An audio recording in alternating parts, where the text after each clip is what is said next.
If you're watching this video, you're probably a person who just want to broaden the horizons and understand how the fitness industry works from inside. And I can help you with that. You're all surrounded by the idea of the science-based lifting and other shithole of cliches and sayings like go hard, go smart, and other stuff. And your hard work aren't always aligned with the gains you get. And you probably have seen much people around you just doing some of this and that, but you're just getting stronger than you, and you have to discover why. The thing is, this idea that you have to train hard and this would automatically mean that you train smart isn't really true, because for many people it just led them to potholes by their genetics, and the real problem there was probably the lack of proper strategy. Obviously, your body isn't just a pile of muscle waiting to be thrown into a submission, but biologically driven, feedback-driven system governed by other principles than we can understand directly, and this can unlock your progress in a month much quicker than you probably have ever expected. So that's what this video is about. We try to get all the stuff every person should know about what science-based lifting is about. And in following videos, I'll try to follow up with some applied knowledge and how we can use it in our everyday life and in our workouts. So let's get into it. One of the core principles of science-based lifting is the progressive overload. And the thing is, almost all the people working with it aren't understanding the concept properly, because it isn't just showing more weight on the machine or on the dumbbells or barbells. It's more of understanding your fatigue and a proper management of it. Everybody doesn't really care if you're just having more weight on the bar every week. It doesn't care about your ego, but more about the stimulus and recovery you're working with. So the true progressive overload happens on an intersection of three: the mechanical tension with the weight and what you put in it, the metabolic stress with the rep range and the time under tension, and the neurological fatigue, so your central nervous system demand and the signal output. If you don't follow this principle, if you just max out and then ignore the rest, your body would adapt slowly for a while, but then it would probably stall. So this all kind of overload with the precision fatigue management leads to your CNS burnout, and it's really horrible. There's a 2018 meta-analysis in sports medicine that reports that both training volume and proximity to failure can positively impact your hypertrophy, but only within the reasonable recovery measurements. So you have to understand your body abilities and just not overwork. If you're not sleeping or eating properly, or just not sure how your recovery works, I would strongly recommend just leaving at least 1 or 2 reps in reserve on each exercise. You still see good progress over weeks or months, but you will just stay more safe and probably won't hurt yourself. Second principle is the biomechanics and the line of force alignment. The thing is, every lift you do is a battle against gravity, but the direction you push matters more than people realize. For example, in a bench press, if you're not really understanding your biomechanics properly and your elbows are going to be too wide, you're not just working chest, but probably overworking the shoulders and just leaking force and probably stretching them without the proper technique.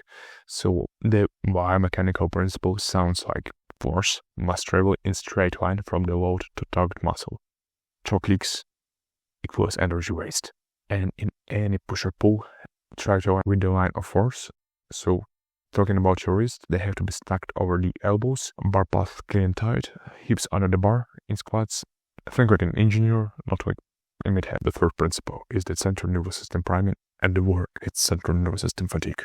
You have to understand how your warm-ups are impacting your workouts and why on some days you can do some bigger weights or reps and on other days you can't.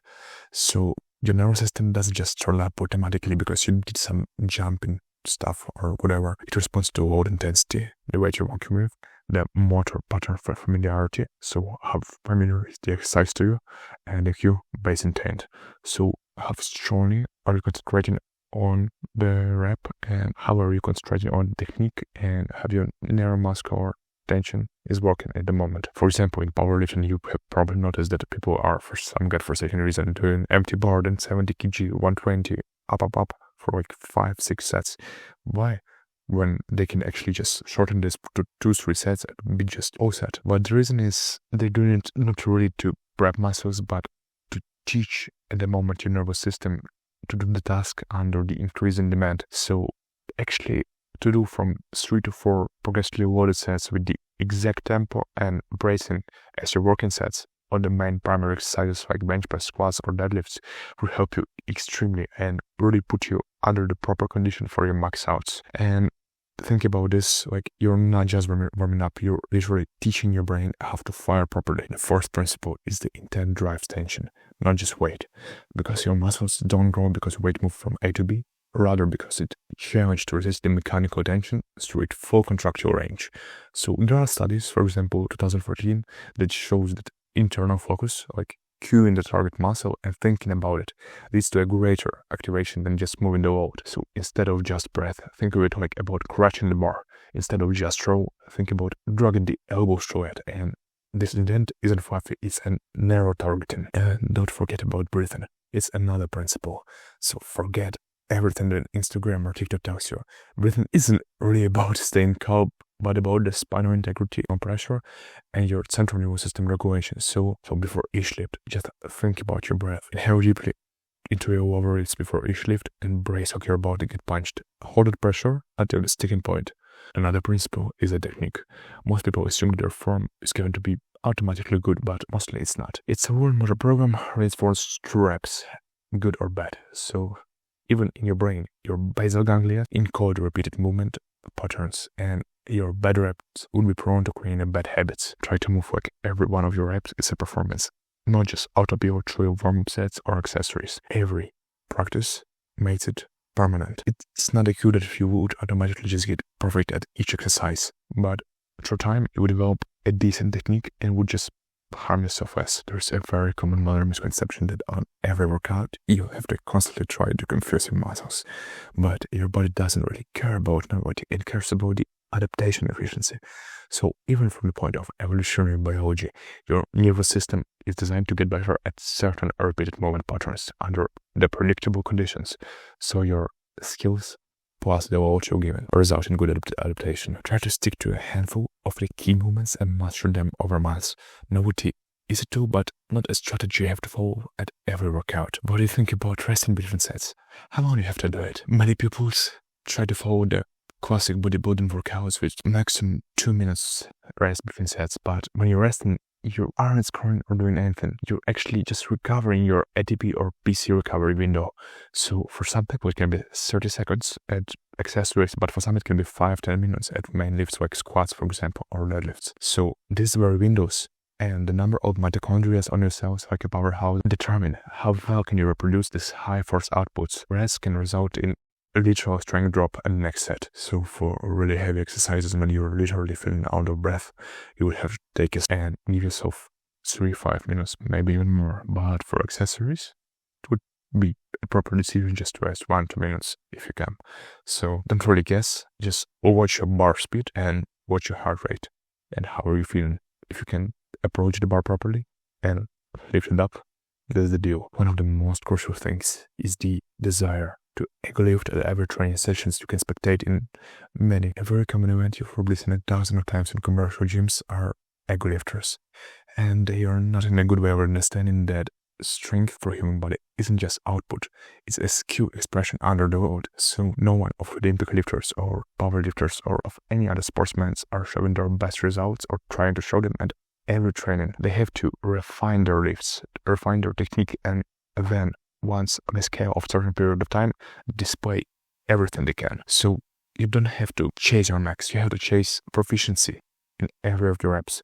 Not just heavier ones, but all of them. Try to implement some visual cooling, not just through the muscles, but see the angles, alignments, and landmarks. And through your lifts, just watch your path. Use visual markers like bar over midfoot, and your eyes will teach your brain better than the things alone. Try to follow the same routine. Your warm-up doesn't have to be random, and your whole setup will shape your consistency. So your rack has to be at the same height. You have to train it approximately same days. Don't forget that your environmental setup will be the main cue that would run the show. So if you're not training on the same days, just missing some days, have an uncertain rest period, your warm-up is just random stuff, your rack is also mess, you're operating in a chaos. Try to boot a ritual you can repeat. You have to follow approximately the same routine, walk your workouts, and this environmental control would clearly reduce your friction and increase your adherence. It was friendly to sum all the things up.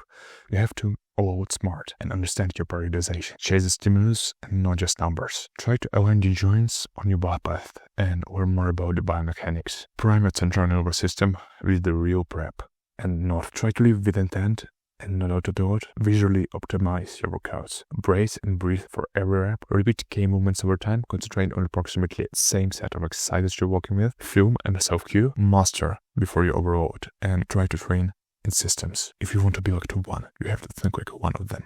They don't waste any reps. They don't guess, and they don't do it ego or write their own biology.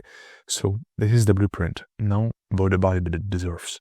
There's actually much more to come. So follow up if you're a science or a smart head, because you know you are. Hope to see you in the next videos. See you soon.